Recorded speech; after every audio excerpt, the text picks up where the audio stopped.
Pa te whito ia mea mooni nei hoko o hange ko le koti e toi amolmona, pa whamoni e taha o sisu kalaisi.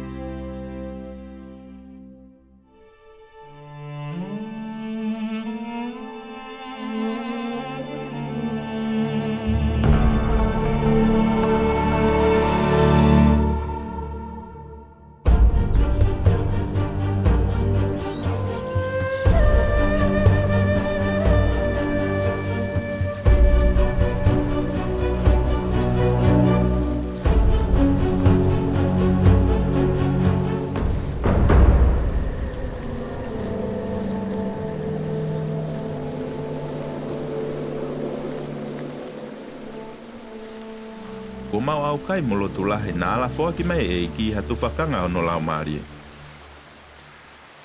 Mana tui e tala ofa e ki ke tau tamai, e tui e toko lahi ki tau ngahirea, pe te ne whakahawhia ki tau tolu me kaure mana. Ne wholofola mai e ki ka pau te mu whakataki e kātaki fuoloa mo ngahi mamahi, mo whakahai hasi pinga rerei, te mau whakamo ni ha no whakamo ui o ka kai toko lahi.